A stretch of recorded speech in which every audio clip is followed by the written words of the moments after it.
여러분 반갑습니다. 반갑습니다. 2시가 마의 시간대인데요. 식사하시고 아마 굉장히 졸리실 것 같아요. 잘못하면 메타버스 기기 없이 여러분들이 다 메타버스로 들어갈 수도 있겠다 이런 생각을 한번 해봅니다. 그래도 한번 좀 이렇게 몸을 좀 움직여 보시죠. 이렇게 좀 스스로 한번 혈액도 좀 순환을 좀 시켜 주시고 그러면 아마 메타버스 세계에서도 여러분들의 정체성을 지키면서 그렇게 강의를 들으실 수 있을 것 같아요. 좀 움직여 보시죠. 네.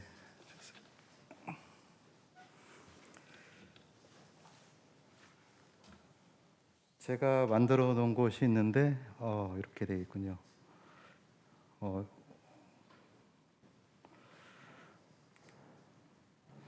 네, 이렇게 시작을 해야죠. MZ 세대와 메타버스 교회. 여기에 굉장히 중요한 단어가 3가지가 들어가 있습니다. 그 3가지가 뭐냐면 MZ 세대. 여러분들 조금 전에 강의를 통해서 충분히 잘 숙지하신 것 같아요. 그 다음에 메타버스라는 개념이 들어가 있고요. 그 다음에 교회. 사실 하나하나 따져도 굉장히 어려운 주제들인데 한참 고민을 했습니다. 이 3가지를 어떻게 우리가 한번 엮을 수 있을까? 그렇죠. 저는 X세대입니다. 그런데 저희 딸이 2000년생이에요. 그러니까 밀레니움이죠. 아들이 2007년입니다. 그러니까 Z세대. 제가 우리 아들, 딸하고 소통을 하려고 얼마나 노력을 했는지 몰라요. 저는 독일에서 교회론을 전공을 했습니다. 그래서 모든 일에 굉장히 적극적으로 열심히 설명하는 그런 사람이에요. 그러니까 우리 애들 데리고 밥 먹을 때, 놀 때 얼마나 열심히 설명을 제가 했겠습니까? 그런데 하루는 우리 딸이 그러더라고요. 아빠, 선생과 꼰대의 차이가 뭔지 알아? 갑자기. 그래서 뭐지? 아빠 잘 모르겠는데? 그랬더니 꼰대는 자기가 하고 싶은 말만 하면 꼰대래요. 근데 선생은 상대방이 꼭 필요한 이야기, 조언을 적절하게 내려주는 사람. 그러니까 내려와서 그 사람이 뭐가 필요한지 여러분들이 아마 전 시간에 MZ세대들이 어떤 상황에 놓여 있고 무엇을 필요로 하는 세대인지를 분명히 배웠을 거라고 생각을 해요. 가만 생각해 보니까 저를 한번 매긴 거잖아요. 저희 딸이 아빠 꼰대 선생 되죠. 이런 요구를 한 거죠. 그래서 저는 계속 노력을 하다가 안 되겠다. 나는 영원히 그 MZ 세대들과 동등한 입장에서 뭔가를 할 수는 없겠구나. 제 스스로 이제 현실 자각 타임, 현타가 온 거죠. 그러면서 제가 결정을 하기를 나는 열린 꼰대, 좀 멋있는 꼰대가 한번 돼보자. 그래서 그 다음부터는 이제 그렇게 마음을 열어놓고 아이들 청취를 하고 그랬더니 그 다음부터 서로 뭔가가 소통이 되고 공감이 되는 것이에요. 아마 이러한 것이 우리 나이 든 사람들이 아무래도 젊은 세대를 마주하는 방법이 아닐까 생각을 해봅니다. 오늘 강의는 조금 이렇게 조금 이야기식이고요. 어떻게 보면 좀 고리타분할지도 몰라요, 여러분들. 제가 주목하는 것은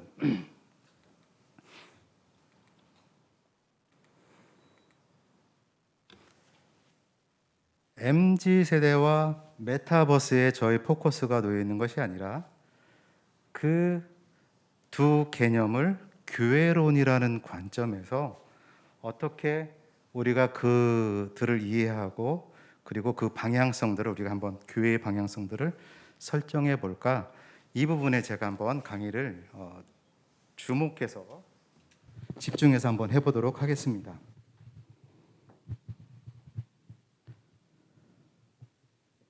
오늘 순서는요, 이렇게 우리가 될 거예요. 어렵지는 않아요. 3가지 우리가 이야기를 할 건데 첫 번째 문제 제기를 한번 해볼 거예요. 문제 제기라는 것은 여러분들의 자리매김을 해야겠죠. 분명한 자리매김을 통해서 어떻게 우리가 무엇을 다뤄야 할 것인지를 한번 생각을 해볼 것이고요. 두 번째는 MZ세대와 메타버스 교회. 그러면서 MZ 세대의 현실과 특징을 다시 한번 조금 우리의 언어로 정리를 좀 해볼 것이고, 그 다음에 그 안에 분명히 교회가 세워질 것인데 하나님의 명령이니까요. 특히 예수님의 지상 명령이니까 그 메타버스 교회가 미래의 교회인지 아니면 교회의 미래인지, 똑같은 말은 아니죠. 조금 어감이 다르죠, 그죠? 좀 이따 한번 더 자세하게 한번 살펴보겠습니다. 이 부분에서 우리가 조금 더 생각을 해볼 것이고요.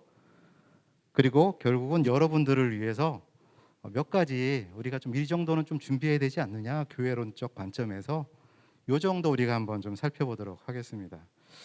1시간 동안 다 할 수 있을지는 모르겠지만 최선을 다해서 한번 해보겠습니다. 자, 여러분들 혹시 여러분들 가상현실, 또 미래에 어떠한 세계가 펼쳐질까, 이런 그 질문들을 스스로 많이 해보죠. 그럴 때 사람들이 제일 먼저 떠올리는 장면 다 아시는 거죠, 그죠? 레디 플레이어 원이라는 곳, 그 트레일러에서 제가 잠깐 가져왔어요.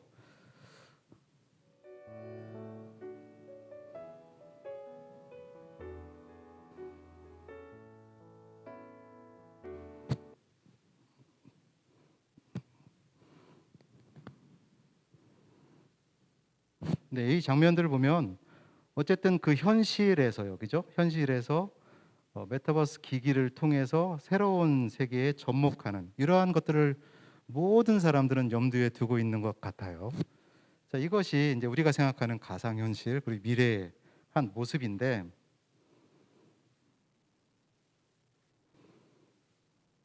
다음으로 좀 넘겨주시겠어요? 네.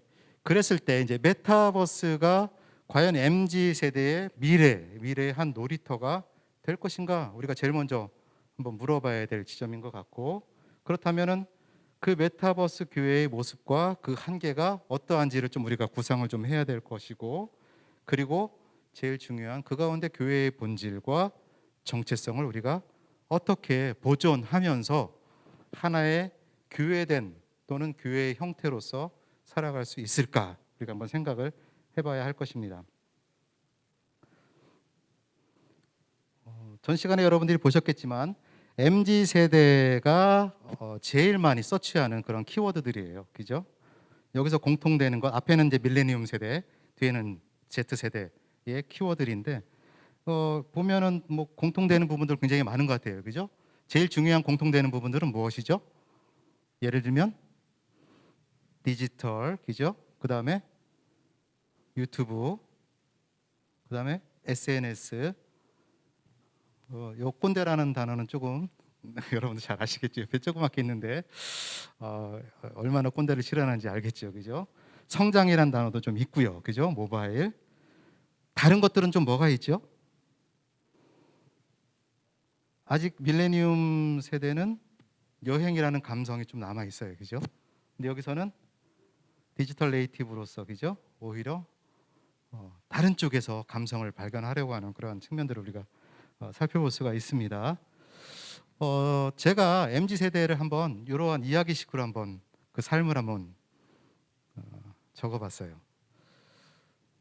발을 잡고 누가 건드린다. 깨어나 보니 루시가 나를 멀뚱히 바라본다.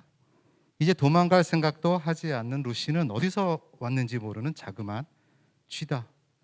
나는 서울 외곽의 임대주택 지하에서 산다. 1년을 죽어라 이랬던 회사에 사표를 던지고 월세로 겨우 얻은 나만의 보금자리다. 먼저 미라클 모닝, 뭐 여러분들 배웠을 거예요, 좀 아까, 그죠? 미라클 모닝, 야채를 갈아 넣은 주스를 마시고 간단한 명상과 독서를 하는 아침, 미라클 모닝이죠. 실천한다. 이를 SNS에 기록으로 남기는 것은 필수. 그죠? 인플루언서죠. 그 위에 피트니스 센터에서 2시간 몸을 만들었다. 인생 바디 프로필을 3번째 준비하고 있다. 미용실에 머리를 다듬으러 가는 30분. 짬을 내어 영어 인강을 듣는다. 자신의 미래를 위해서 자신을 교육하는 것, 이거 특징이죠, 그죠? 세를 낸 후에 지하철에 몸을 실었다. 오늘의 목적지는 핫플레이스인 강남이다. 오늘따라 지난주에 구매한 탐스 신발, 코즈 마케팅, 그 탐스 신발이 가볍게 느껴진다. 내가 신발을 하나 사면 다른 신발 하나를 아프리카의 가난한 오지의 친구들에게 주는 마케팅이죠. 그죠? 가치 소비죠. 가난한 어떤 아이가 지금 나랑 같은 신발을 신고 걷고 있을 것이다. 그래도 점심으로는 프랑스식 정통 가재 요리를 먹어야지.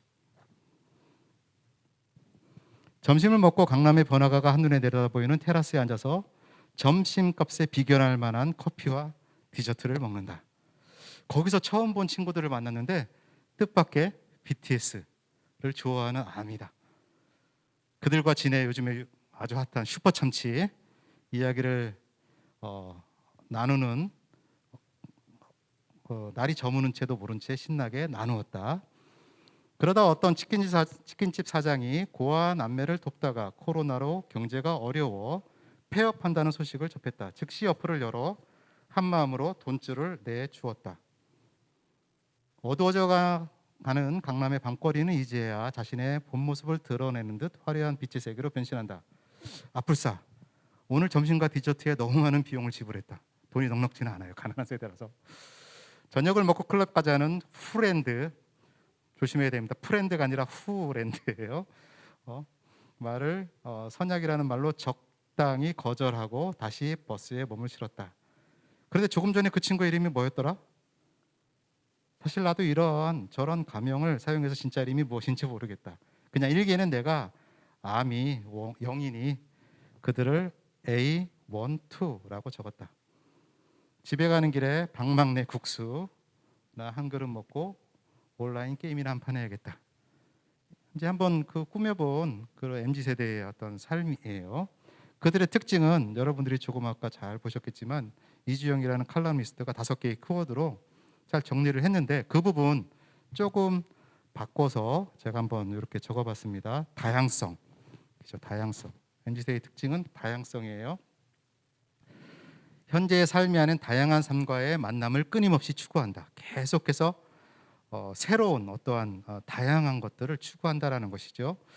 이게 전통적인 과거 세대와 다른 점은 과거 세대는 대부분 연역적인 사고를 많이 해요. 그러니까 하나의 커다란 원리에서 하나의 커다란 기준에서 무엇인가를 뽑아서 그 삶에 적용하는 방식의 사고와 생활 습관을 굉장히 중요하게 생각을 했어요. 그런데 요즘 그 아이들 MZ 세대는 이 원리 대신에 각각의 구체적인 현실들에 집중을 한다는 거예요. 그러면서 그것을 만나는데 전혀 두려움이 없다라는 것이죠. 이것이 그들의 특징이면서 그러나 우리가 또 교회가 접근할 수 있는 하나의 방법이 되는 거예요. 왜냐하면 그들의 삶에 대한 목적이나 의미를 생각하는 그 부분이 약하기 때문이죠. 그들이. 그래서 이제 교회는 그런 측면에서 접근을 하는 것도 좋다라는 것이고요. 두 번째는 사회 참여. 굉장히 이기적인 그러한 세대 같은데 사실은 개개인의 사회 참여들이 굉장히 활발하다. SNS에 보면 뭐 좋은 일이 있으면 아까 돈줄을 내준다, 뭐 가치기죠. 그러한 사회 참여들을 굉장히 많이 하는 것을 여러분들이 볼 수가 있어요. 그러나 개인주의적이다라는 사실 또한 특징인 거죠. 아까 얘기했던 후랜드 세 번째, 프렌드와 그죠? 후와 프렌드의 합성어가 이제 후랜드예요. 그래서 어느 누구와도 그렇게 친구가 될 수 있어요. 내 친구야, 인터넷 친구야, 온라인 친구야 이렇게 해서 진짜 우리가 예전에 얘기했던 현실의 친구들처럼 같이 그러한 관계를 맺는 거지요. 그러나 그러한 관계가 가족이나 회사의 옛날에 회사의 한 가족처럼 결속력이 있는 것이 아니라 굉장히 느슨한 거예요. 쉽게 헤어질 수도 있어요. 그리고 네 번째 놀이터, 굉장히 이제 마케팅에서도 중요한 언어인데 재미가 있어야 된다는 거예요. 모든 일에 재미가 있어서 그 재미에 내가 참여함으로써 자신의 어떠한 존재 가치를 확인받고 확인하고 누린다라는 것이죠. 그 다섯 번째가 가치 소비입니다. 절대적 소비도 하고요. 그러면서 여기 보면 미닝 아웃, 그죠? 미닝과 커밍 아웃의 합성어. 어떤 의미가 있으면 그 의미를 자기가 실천하는데 전혀 두려움이 없다라는 것이죠. 친환경 브랜드, 뭐 사회적 책임, 착한 기업, 뭐 이런 것들에 굉장히 가치를 두면서 활동을 한다라는 것입니다. 그러면 이러한 이제 MZ 세대들과 메타버스랑 어떻게 좀 연결이 될까라는 부분 우리가 분명히 짚고 넘어가야 될 것 같아요. 메타버스는 여러분들이 저보다 더 잘 아실 것 같아요. 분명한 개념은 없습니다. 그리고 과거에도 분명히 이런 세계는 있었어요. 그걸 이제 우리는 형이상학이라고 불렀어요. 형이상학은 메타피직이에요. 메타피직. 피직은 물리, 자연이란 뜻이고 메타는 그 너머라는 뜻이거든요. 그렇게 본다라면 과거의 철인들 그리고 신학, 사람들은 어쨌든 간에 현실의 세계에서 벗어난 이 현실의 본질적인 세계들을 자꾸 이렇게 생각하고 추구했단 말이죠. 그러나 이제 메타버스라는 것은 이 현실 그 자체를 다시금 중첩해서 복사해서 따로 놓고 그 안에서 무엇인가 새로운 인간의 삶을 한번 경험해 보고자 하는 그러한 시도들이죠. 분명한 것은요. MZ세대의 현실, 아까 얘기했던 특징과 가난한 현실은 분명히 훨씬 더 자유롭고 편리한 메타버스의 세계로 옮겨질 것이다 라는 것이죠. 이러면서 MZ세대와 메타버스는 하나의 놀이터 형식으로 연결이 되는 거예요. 왜냐하면요, 젊은이들은 기회가 없어요, 별로. 그런데 가상의 세계는 아직 기회가 열려 있어요. 아메리칸 드림과 같아요. 그들이 갈 수밖에 없지요. 그죠? 그리고 거기서 자신들의 무엇인가를 하려고 시도할 수밖에 없는 그러한 상황입니다. 놀이터이자 삶의 주요 공간으로 자리매김할 것이다. 메타버스가. 이것은 분명하다. 빠르면 3, 4년, 5년, 조금 느리면 10년 이내. 이런 것이 우리 일상생활의 한 부분으로 분명하게 자리매김할 것이다라는 것이죠. 그럴 때 이제 우리가 이런 질문을 해야 된다는 것입니다. 메타버스에 분명히 세워질 교회, 그것이 교회가 마주할 미래인가? 교회론적인 측면에서 보면 교회인가 아닌가 막 이렇게 생각을 할 때 가상의 아바타를 통해 예배에서 베풀어지는 말씀 선포와 성례전이라고 하면 세례와 성만찬을 이야기하죠. 그죠? 그러한 것들을 우리가 어떻게 생각할 것인가? 그 가상 세계에서 발생하는 것. 그리고 아바타로 참석하는 그리스도인의 영성과 삶, 그들의 다시 현실 세계. 아까 레디 플레이어 원 보면 사실은 현실은 컨테이너 박스에서 가난하게 살아가고 있는 현실이에요. 그걸 쓰는 순간 화려한 도시가 나타나지만, 그죠? 이 괴리가 사실은 굉장히 심각한 문제가 될 것이거든요. 그럴 때 그들의 삶, 실제적인 삶은 여전히 교회로서 유효할 것인가? 이런 질문들을 우리가 교회 지도자로서 또는 교회를 생각하는 사람으로서 반드시 해야 한다는 것입니다. 저도 또 한번 써봤어요. 제가 문학을 좋아해서 이러한 미래 세대가 금방 나올지도 몰라요. 밝은 햇살이 하늘 거리는 커튼을 뚫고 침대에 내려앉는다. 새들은 창가에 나무에 앉아 연신 제잘거린다. 주일 아침의 풍경이 참으로 정겹다. 일어나 간단하게 조리된 아침을 먹고 컴퓨터 앞에 섰다. 창문을 보여주었던 벽은 어느덧 호수의 풍경으로 바뀌고 천장에서는 시원한 바람이 불어온다. 휘파람을 불며 VR 헤드셋과 양손 컨트롤러를 착용한다. 일단은 머리를 얌전하게 빗어 넘긴 12번 아바타를 선택했다. 10년 전 신길교회 문학의 밤에서 시를 낭송했던 나와 가장 비슷하게 생긴 이른바 최애 캐릭터다. 오늘은 교회 앞 100m 전 오솔길로 경로를 선택했다. 천천히 걸어가다 보면 길 옆에 이름 모를 꽃들을 보는 재미가 솔솔할 뿐만 아니라 아는 사람을 만날 확률도 적다. 교회에 도착하니 젊은 이성봉 목사님 1900년생이시거든요. 그리고 65년에 돌아가셨어요. 그러나 가상의 세계에서는 구현이 되는 거예요. 젊은 이성봉 목사님. 그리고 심지어는 그분의 설교, 그냥 글로 쓴 설교가 아니라 그분의 목소리로요, 새로운 설교도 할 수 있는 거예요. 젊은 이성봉 목사님이 나를 반겨주신다. 초기 선결교회에 부흥을 이끄신 어르신 목사님이라고 하는데 사실 한 번도 실제로 뵌 적은 없다. 내 나이 겨우 20인데 어떻게 100년 전에 그분을 배웠을까? 그러나 인공지능을 통해 구현된 그분의 모습이나 말씀은 마치 한 마리의 호랑이가 표효하듯이 힘이 있고 감동적이다. 오늘의 말씀은 특별히 마음을 움직였기에 가상화폐로 헌금을 드렸다. 예배 후에 서로 안부와 사귐의 인사를 나눈 후에 바로 집으로 왔다. 이제 미래에 어쩌면 이러한 예배가 우리 후손들이 또는 가까운 미래 세대가 이런 예배를 드릴지도 모르겠다 생각을 해봅니다.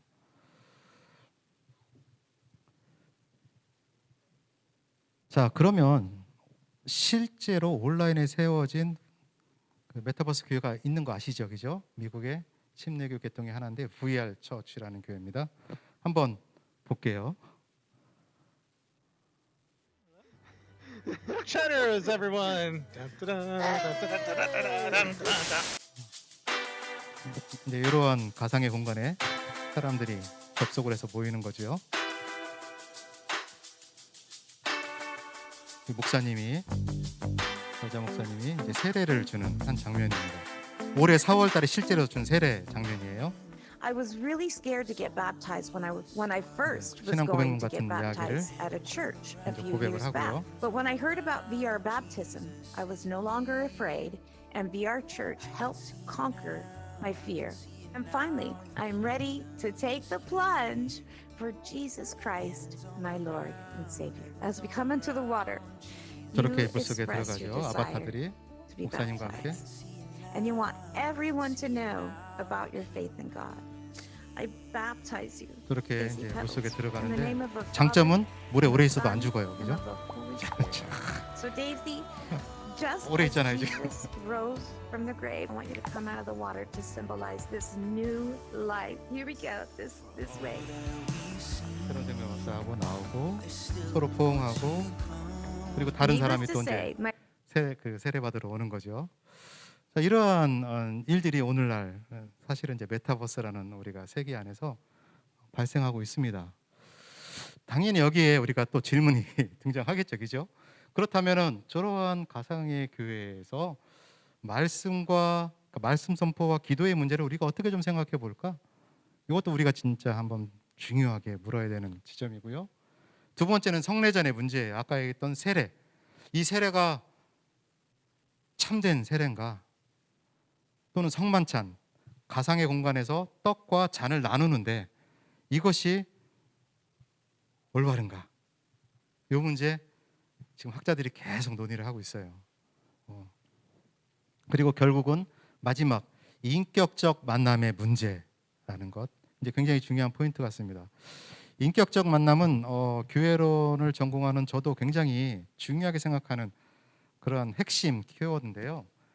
왜냐하면 제가 어렸을 때부터 한 10,000번 이상은 들었던 것 같아요. 무수히 많이 들었고 또 얘기도 했고, 하나님과 인격적 만남을 나누세요. 여러분들도 인격적 만남을 사귐을 나눠야 됩니다. 뭐 이런 식의 이야기들을 굉장히 많이 들었잖아요. 궁금해서 제가 물어요. 인격적 만남이란 게 뭡니까? 인격적 사귐이란 게 뭐죠? 이렇게 물어보면 어느 한 분도 제대로 이게 그런 거야 이렇게 대답을 해주는 분이 없더라고요. 신기하게. 혹시 여러분들 중에 좀 아시는 분 있나요? 인격적 만남이란 게 뭐다? 그렇죠? 공부하다 보니까 에밀 브룬너라는 학자가 있는데 그 학자가 이 부분에 대해서 아주 기가 막히게 설명을 해놨더라고요.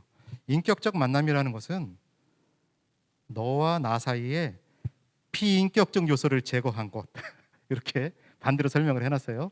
비인격적 요소를 제거하면 인격적 만남이 나눠진다는 거예요. 그래서 그럼 비인격적인 요소가 뭐냐라고 물었을 때 비인격적인 요소는 뭐겠어요?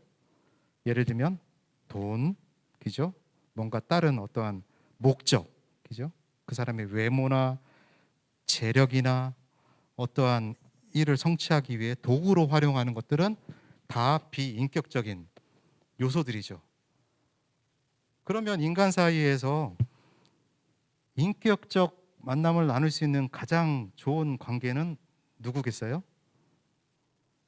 사실은 부모와 자식 간의 관계가 가장 근접하지요. 그리고 지금 사랑에 불타있는 연인들, 그들 사이에서는 인격적 만남이 가능해요. 왜냐하면 내 주머니를 털어서 상대방을 위해서 무언가를 산다거나 준다는 것은 개인적인 측면에서 바라볼 때는 그것은 손해거든요, 다. 근데 그걸 하잖아요, 그죠? 그것은 그 자체, 그러니까 물건이 중요한 게 아니라 상대방이 중요한 거죠. 그러나 모두 다 완벽한 그런 인격적 관계는 아니에요. 그렇기 때문에 하나님과 인간만이 완벽한 인격적 사귐과 만남을 나눌 수 있는 것이죠. 그것의 가장 대표적인 예가 예수 그리스도인 거예요. 하나님은 여러분들이 잘생겨서, 여러분들이 뭐 돈이 많아서 이렇게 내려오신 게 분명히 아니잖아요. 제가 농담으로 항상 하는데, 하나님이 정우성 같은 사람을 기준으로 딱 세워놓고 나는 이런 사람들만 조금 내가 사귈 거야 이렇게 얘기하면 죄송하지만 저는 거기에 전혀 낄 수가 없지요. 그죠? 조금 짜리몽땅하기 때문에. 뭐 이러한 인격적인 만남의 문제가 과연 저런 메타버스 안에서 가능한가? 그죠? 그런 문제 분명히 한번 물어야 될 겁니다. 이것은 성서적이고 신학적인 논의가 필요해요. 이게 참 다행스러운 문구예요. 왜냐하면 여러분들이 이 부분에 관해서는 아직 그렇게 심각하게 여러분 스스로 고민하지 않아도 된다는 이야기이기 때문에 그래요. 조금 여유 있게 이 부분에 대해서는 여러분들이 메타버스 교회가 참된 교회야? 참되지 않은 교회야? 이것은 한 발짝 뒤로 물러나셔도 된다는 얘기죠. 왜냐하면 그 부분을 신학자들이 지금 어마어마하게 머리 아프게 토론하고 서로 나누고 있어요. 성서적 근거와 신학적 근거를 마련하기 위해서. 그럼 여러분들은 메타버스 교회가 진짜 참된 교회다 아니다가 아니라 앞으로 다가올 그리고 MZ세대가 자신의 삶의 한 공간으로 삼아야 될 그 메타버스를 우리는 어떻게 준비하고 어떻게 바라보고 어떠한 방식으로 그 선교를 위해서 또는 말씀 전파를 위해서 구체적으로 지금 할 수 있을까? 이 부분을 여러분들이 고민하신다면 아마 오늘 굉장히 좋은 방향성, 여러분들의 방향성을 한번 발견할 수 있을 것 같습니다. 자, 그러면 이제 교회론적 질문으로 한번 살짝 넘어가 볼게요. 첫 번째, 메타버스 교회는 미래 교회의 한 형태이다. 아까 제가 교회의 미래인가, 미래 교회인가 이렇게 물었죠, 그죠? 그럴 때 그 대답은 미래 교회의 한 형태. 그러니까 메타버스 교회가 지금 교회가 추구해야 될 목적, 꼭지점은 아니라는 거예요. 걱정하지 마세요. 그냥 다양한 형태의 교회. 요즘에 가장 최근의 교회론적 트렌드가 교회의 새로운 표현들 운동이에요. 교회의 새로운 표현들 운동. 선교적 교회론의 한 방법으로서 교회가 삶의 현장에서 다양하게 자신들을 새롭게 드러낼 수 있다는 거죠. 예를 들면 카페 교회, 도서관 교회, 여러분들 주변에서 있는 소모임의 어떠한 에클레시아적 공동체를 여러분들이 교회라고 생각한다면 다 교회의 새로운 표현들이 되는 것이죠. 그러니까 여러분들은 메타버스 교회도 교회의 새로운 표현들 가운데 한 형태다. 이 정도 설정을 해놓으시면 지금 전혀 부족하지 않습니다. 두 번째 전제, 땅끝까지 증인이 되어야 하는 교회. 당연히 MZ 세대들의 삶의 한 부분이 되고 영역이 될 그것도 우리는 선교의 영역으로서 받아들여야 한다라는 것이에요. 그들이 가는 곳에 우리도 가야죠. 그렇죠? 땅끝이라는 말이 참 재밌어요, 여러분들. 사도행전 1장 8절에 보면 호스 에스차토 테스게스 이렇게 헬라어로 이렇게 표현이 되어 있는데 그 에스차토 이 말은 여러분 종말론 할 때 신학에서 종말론 할 때 그때 쓰는 단어예요. 그러니까 땅끝이라는 말은 공간적으로는 그 끝이지만 시간적으로는 또 어떤 의미가 있어요? 종말이라는 의미도 갖고 있어요. 그러니까 땅끝까지 증인이 된다라는 말은 뭐겠어요? 땅이 그 영역적인 측면도 되겠지만 시간적인 측면도 되는 거예요. 그렇다면은 인간이 살아가고 인간이 만들어 놓은 그러한 공간은 우리의 선교의 영역, 우리가 증인이 돼야 하는 그 영역이 될 수 있다라는 것이죠. 이 두 가지가 전제가 된다면 이제 우리의 중요한 질문. 자, 그럼 메타버스 교회는 교회의 본질을 간직할 수 있을까? 참 그것이 내가 교회라고 받아들여서 내가 좀 뭔가를 준비할 수 있을까? 이제 이러한 질문들을 이러한 전제를 통해서 우리가 할 수가 있는 것입니다. 자, 그렇다면은 그 메타버스 교회가 교회로서 여전히 교회의 한 형태로서 우리에게 의미를 주기 위해서는 교회의 본질과 정체성을 간직하고 있어야 된다는 것이죠. 그죠? 본질과 정체성. 본질이란 말은 또 어렵죠, 그죠? 여러분들 머리가 또 아플 거예요. 본질이란 말은 철학사전에 보면 이렇게 나와 있어요. 그 사물을 그 사물로 만드는 것. 어렵죠? 이렇게 말하면 어려워요. 책상 있다고 생각해 봅시다. 그러면 여러분들에게 제가 묻는 거예요. 여러분들 이 책상을 책상으로 만드는 게 뭡니까? 이렇게 묻는 거예요. 그럼 여러분들 머릿속에서 지금 다양하게 나올 거예요. 그죠? 다양하게. 책상? 그러면 책상은 형태가 중요할 것이고, 그 다음에 쓰임새도 중요할 것이고, 누가 만들었는지도 중요할 것이고, 그죠? 결국 이러한 모든 것들이 모여서 사람들이 이걸 책상이라고 부르자. 그래서 사람들은 그것을 나무로든 또는 쇠로든 만들어서 하나의 탄탄한 형태, 그죠? 책을 볼 수 있는 형태로 만들어 놓고요. 거기에 앉아서 책을 보는 목적을 가지고 공부를 하는 목적으로 활용을 하는 거예요. 그것을 우리는 책상이라고 부르죠. 근데 여러분 중에 어떤 사람이 그것을 책상으로 사용하지 않고 밥상으로 사용했다고 해보십시오. 그죠? 거기서 책을 보지 않고 밥을 먹어요, 맨날.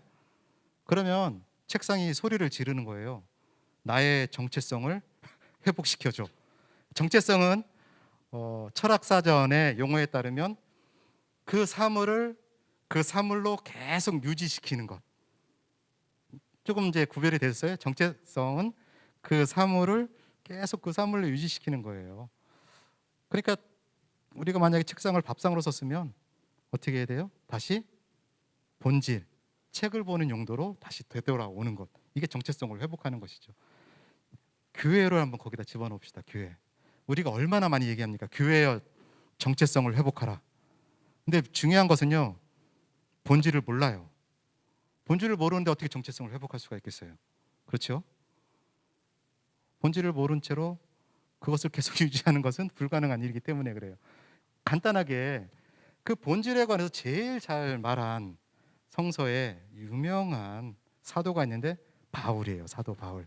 사도 바울의 고린도전서 1장 1절부터 3절, 고린도전서를 지칭하는 그 구절에 교회의 본질이 다 들어가 있어요. 제가 읽지는 않겠습니다. 여기에 나와 있으니까요.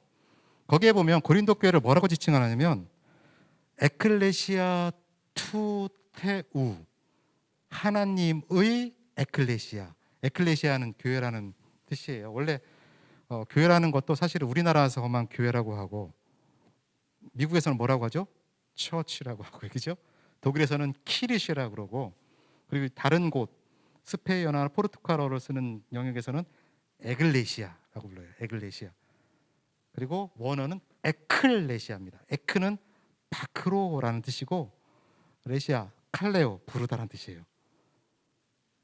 그러니까 에클레시아는 세속적인 의미에서 복수 이상의 남성들이 사회, 행정, 그다음 법 관련해서 모여서 그것을 의논하는 모임을 과거에 에클레시아라고 불렀던 거죠. 교회도 스스로를 에클레시아라고 불렀어요. 누군가가 소집해줬기 때문에 그래요. 그러나 소집 주체가 다르기 때문에 사도 바울은 거기다가 뭐라고 얘기했냐면 하나님의라는 수식어를 집어넣은 거예요. 굉장히 중요한 겁니다. 에클레시아 하면 세속 모임이랑 똑같아요. 실제로 그렇게 활용을 했고, 더 재밌는 것은 에클레시아랑 똑같은 다른 언어가 있었어요. 시나고게라고 과거에 있었어요. 시나고게. 성서에서는 회당이라고 번역을 해놨어요. 유대인들의 종교적 모임을 지칭하는 말이 시나고게입니다. 그리스어로 똑같아요. 신, 함께, 게오, 나가다, 함께 나오는 그러한 모임을 시나고게라고 불렀던 거죠. 근데 초대 우리 교회의 우리 선조들은 시나고게라고 자신을 얘기하지 않고 에클레시아라고 불렀다는 사실 중요하죠. 그죠? 에클레시아라고 불렀어요. 그러면서 다른 에클레시아와 구별하기 위해서 하나님의 에클레시아. 교회의 본질은 하나님이 불러 소집해 주신 그러한 모임. 이게 첫 번째 특징이에요. 두 번째는 그리스도 안에, 엔 크리스토. 하나님이 불러주셨는데 누구 안에서? 예수 그리스도 안에서 불러주신 모임. 두 가지 요소가 들어가 있어요. 그리고 마지막은 거룩하여진 자들. 거룩하여진 거예요.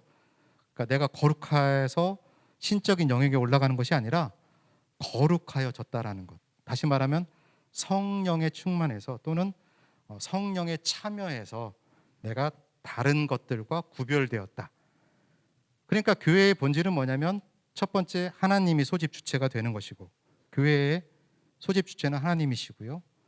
다른 것에 성전이나 율법으로 모인 것이 아니라 예수 그리스도 안에서 모인 것이고, 그죠? 그래서 다른 모든 것들과 구별되어진, 그래서 거룩하여진 존재들, 모임들, 이게 여러분들 교회입니다. 교회. 이것을 우리가 계속해서 보존해야 된다는 거예요. 어떻게 보존할 수 있어요? 그것을 삶으로 드러내야죠. 그죠? 삶의 영역. 이것이 2000년의 역사를 통해 교회가 스스로 보존해오고 간직해온 본질과 정체성이에요.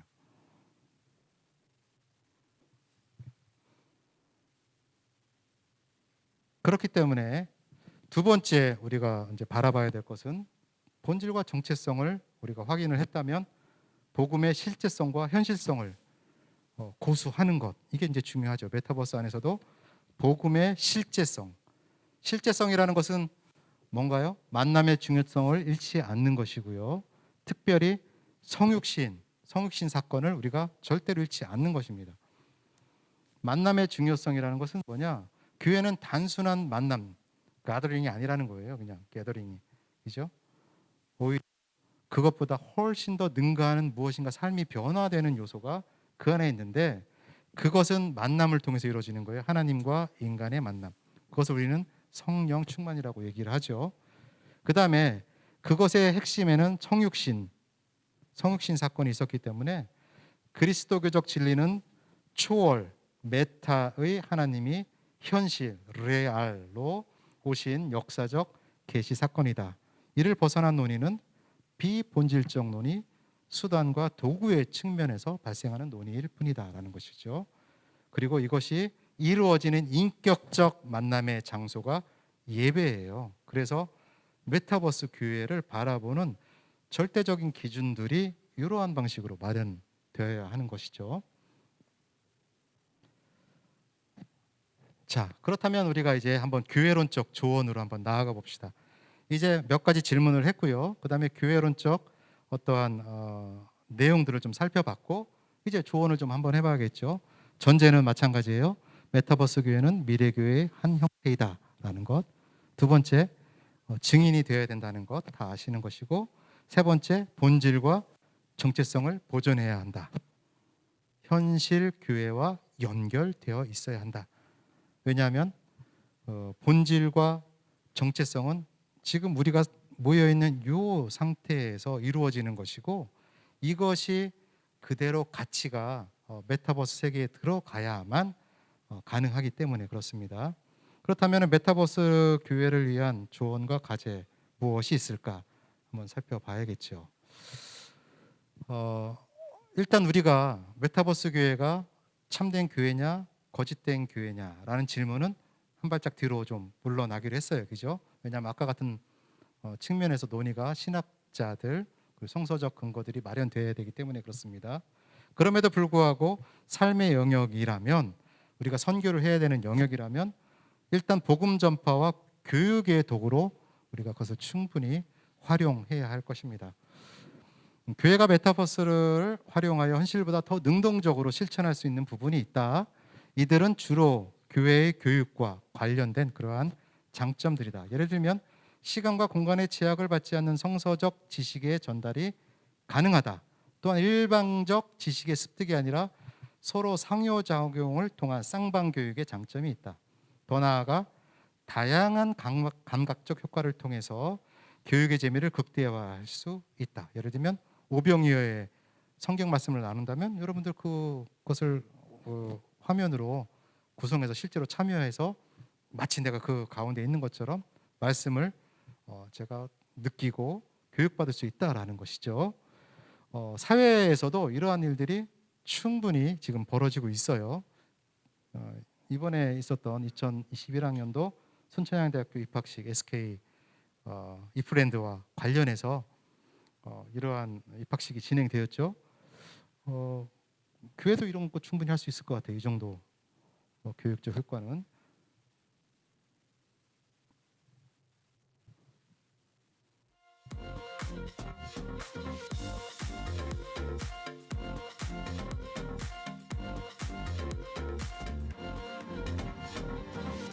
자신의 아바타도 이렇게 만들어서요. 서로 막 이렇게 모이는 거죠. 인사 나누고.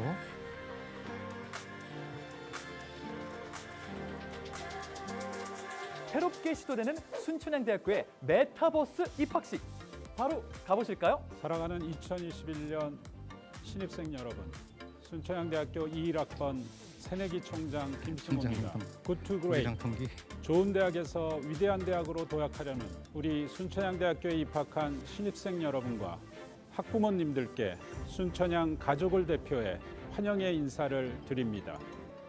선서 나는 순천향대학교에 입학하여 훌륭한 지성인으로 성장할 것을 2527명의 네, 저렇게 손들고 함께 서로 대표하여 쌍방으로 선서합니다. 소통할 수 있다는 장점이 있죠. 자손들끼리도 이렇게 얘기를 나누고.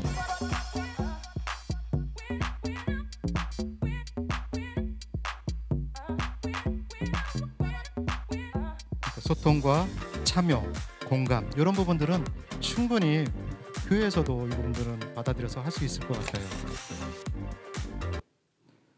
좋습니다. 두 번째, 그렇다면 더 나아가서 이제 선교의 영역을 확장하는 도구로서도 우리가 활용할 수 있다라는 것이죠. 메타버스를 통해 병원 혹은 가정의 병약자나 타국에 있는 선교지의 신자들, 실제적으로 이제 요즘에 이런 일들이 좀 발생하곤 하죠. 오지에 있는 사람들과 어린아이들과 연결해서 실시간으로 같이 기도하고, 말이 안 통해도 같이 한국말로 띄엄띄엄 기도 같이 하고 찬송 부르고, 찬송은 같이 부르더라고요. 이제 보니까 그런 부분들은 충분히 활용할 수 있을 뿐만 아니라, 불편한 몸을 가진 신자가 가상의 건강한 몸으로 교회 예배와 모임에 참여하는 것, 사회에서도 이런 일이 있지요. 눌려줘라. 시각 장애인입니다. 저분은. 아, 이놈의 메타버스 정말 이거. 하긴 그 메타버스가 아직 세계가 만들어진 지 얼마 안 됐으니까 복지 정책도 만들어지겠지, 메타버스 안에서. 그레이트 해피님, 거기 안에서 왜요? 거기 안에서 자유롭게 걸어다니나요? 자유롭게 걸어다녀요. 여기에는 장애가 없네요. 여기는 아주 제가 펄쩍펄쩍 뛰어다니고 있어요. 넌 좋겠다. 나는 네. 한 3, 4종 장애를 지금 겪고 있는데. 여러분, 제가 상상도 할 수 없었던 이 트랙을 뛰는 이런 일들을 제가 지금 하고 있어요. 나는 원래 잘 걸어다니는데 못 걸어다니네. 네. 트랙을 뛰는 경험을 저는 지금 과자 먹은 지 지금 한국 뛰어다니고 체험하는 있어요. 거죠. 난 지금 내가 뭘 하는지 몰라. 네. 그리고 이제 메타버스 세계 안에서 우리는 말씀과 함께 선한 영향력. 요즘에 또 핵심 키워드가 선한 영향력이잖아요. 우리 딸아이가 유튜브를 뭐 하나 보여줬는데, 미국의 좀 통통하신 그 부모가 나와서 BTS를 막 칭찬하는 이야기를 하는 거예요. 그래서 무슨 얘기를 하나 들어봤더니, 자기 딸아이가 자기랑 말도 안 하고 맨날 죽고 싶다 그러고 학교도 안 가기 싫다 그랬는데, 어느 날부터 와서 말을 걸더래요. 그리고 아빠, 나는 나를 사랑해야겠어, 이런 얘기를 하더래요. 그래서 그게 뭔가 봤더니 BTS 이제 아미가 돼서 그렇게 딸아이가 소통하고 살아나니 어느 부모가 BTS 팬이 안 되겠냐, 이런 식의 얘기를 하는 거예요. 보면서 저는 기쁘기도 했지만 한편으로는, 아이고 우리 교회가 해야 될 일인데 저거 우리 교회가 옛날에 했던 일인데. 그렇잖아요, 여러분들. 형제 자매요. 요즘에 이런 단어 쓰면 조금 어색하죠, 교회에서. 근데 여러분들 100년 전에 이 단어는 해방의 단어였습니다. 구원의 단어였어요.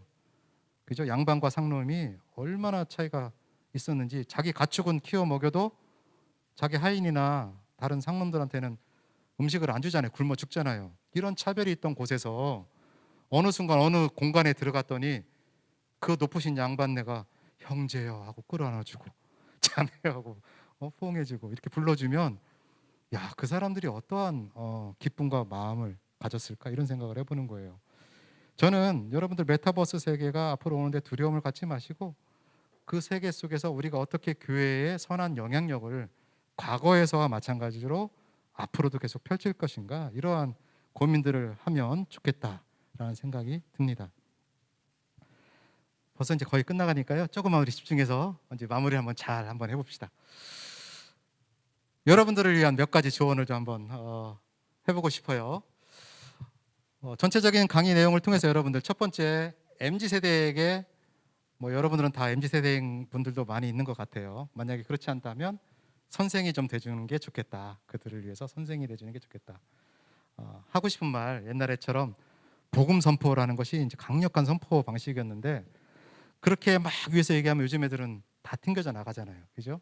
오히려 그 아이들의 삶에 들어가서 복음이 간직한 가장 세심한 측면들, 그들의 상한 마음을 어루만져 주면서 이렇게 이끌어내는 것, 이것이 선생이 하는 그러한 역할인 것 같아요. 그게 안 되면 열린 멋진 꼰대라도 되자. 이렇게 좀 주장하고 싶어요. 그들은 가난합니다. 그래서 더욱 하나님 나라에 가까울 수 있다라는 마음을 가지고 그들을 향해서 선생님이 되었으면 좋겠고요. 두 번째, 복음의 진리와 그들의 구체적 공간, 삶의 공간을 염두에 두면서 귀납적 지도자가 되자. 귀납적 지도자라는 것은 뭐냐면요, 연역적 지도자와 반대말이죠. 연역적 지도자는 아까 얘기했던 대로 원리를 바탕으로 또는 한 권위를 바탕으로 아랫사람에게 무조건 관철시키는 거예요. 도요타 모델이 그래요. 도요타가 한동안 세계를 호령했죠. 그 모델이, 도요타의 매니지먼트 모델이 삼각형 모양이에요. 위에서 명령을 탁 내리면 착착착착착 들어서 모든 일을 하는 거예요. 굉장히 효율적이죠. 그런데 오늘날 무너집니다. 오히려 쌍깔렌, 그 스위스의 대학 도시인데요. 대학이에요.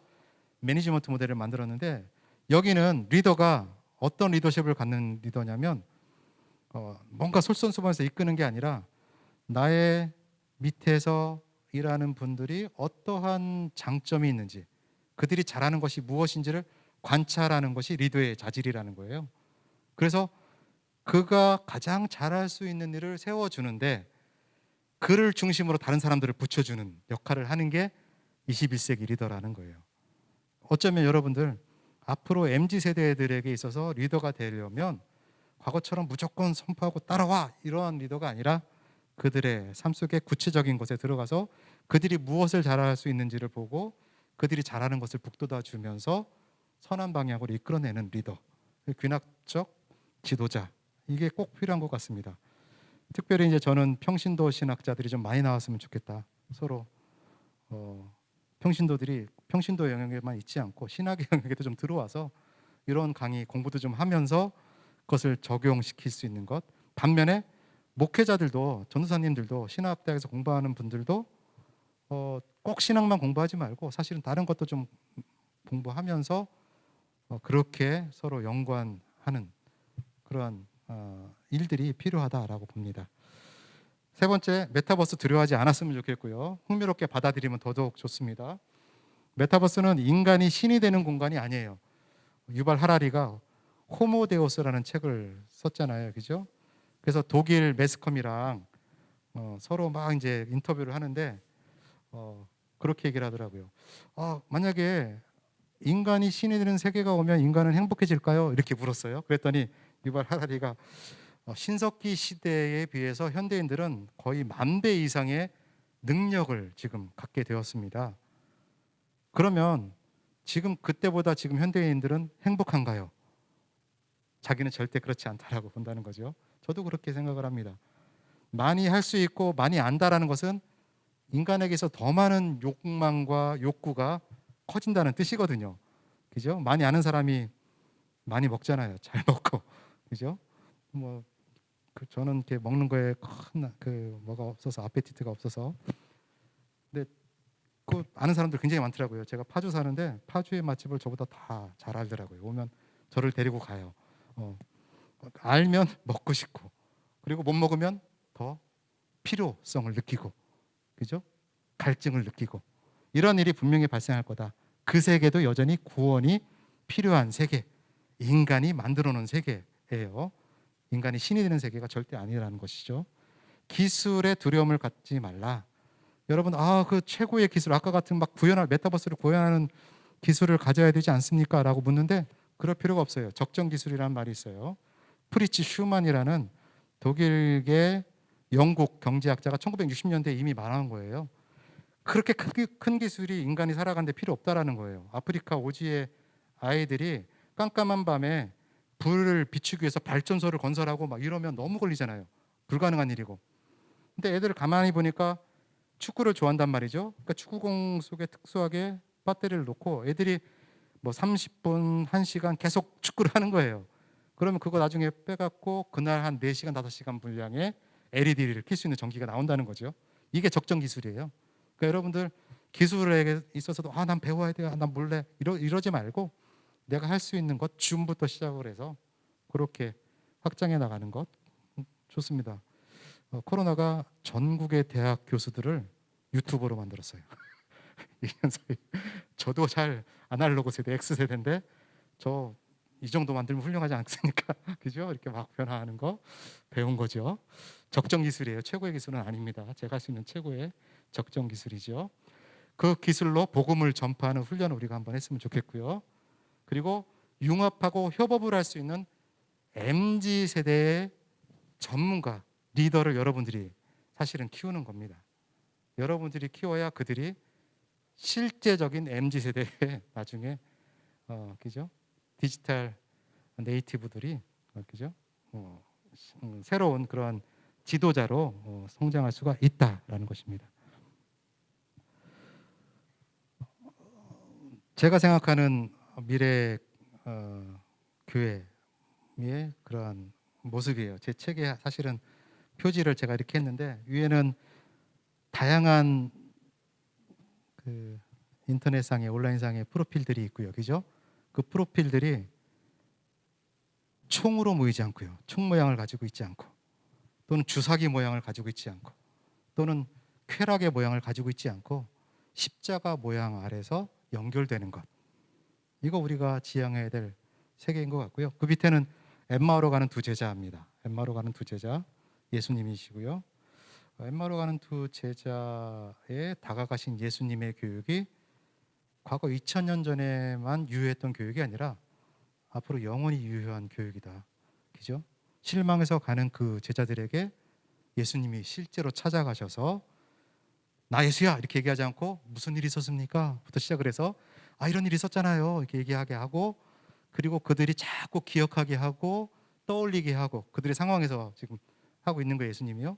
그리고 마지막에 한 방을 날리시잖아요. 떡을 탁 떼시는 순간 그들이 탁 깨달으면서 목숨을 바치는 제자들이 됐거든요. 이게 여전히 미래 메타버스 세계에서도 유효한 그러한 방식이다라는 것입니다. 정리를 한번 해볼게요. 교회로는 조언을 제공하는 학문이고 교회가 살아가는 실존의 자리. 제가 그래서 여러분들 이러한 비슷한 조언 비슷한 강의를 한번 진행을 했습니다. MZ세대는 교회의 일부분이에요. 34% 이상의 MZ세대예요. 그러나 교회에서는 사실은 9%도 안 된다고 그래요. 교회가 살아가는 자리예요. 이거 무시하면 안 되죠. MZ세대도 우리가 앞으로 교회가 살아가야 할 그 공간인 거예요. 그들도 미래의 교회를 구성할 다음 세대다라는 것 우리가 기억을 해야 되고요. MZ세대를 이해하고 소통하며 공감하라라는 것 중요합니다. 그들의 삶과 그 현실에 주목하고요. 그들의 특징을 이해하고 우리가 몇 가지 나눠봤습니다. 그리고 그러한 특징들은 다양성, 사회참여, 프렌드, 놀이터, 가치 소비 등이 있었어요. 그들과 소통하며 공감하는 작업이 필요하고요.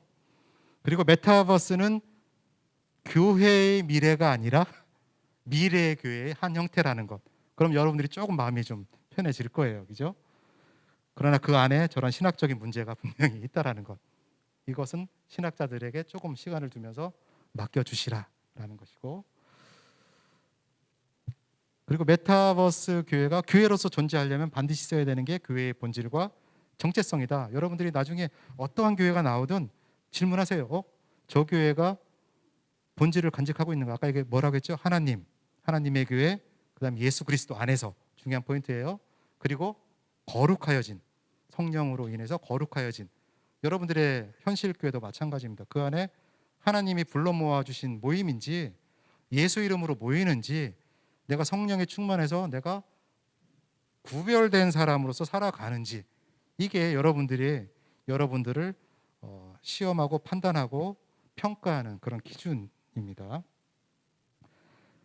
장점이 있었어요. 분명히 복음 전파와 교육의 도구로 활용하면 되고요. 선교의 영역을 확장하는 도구로 활용하면 되고요. 선한 영향력을 끼칠 수 있는 그 공간에서도 여전히 윤리적인 문제가 발생할 겁니다. 성추행도 있을 거예요. 와서 툭 건들고 막 만지고 가는 사람들이 있을 거예요. 그죠?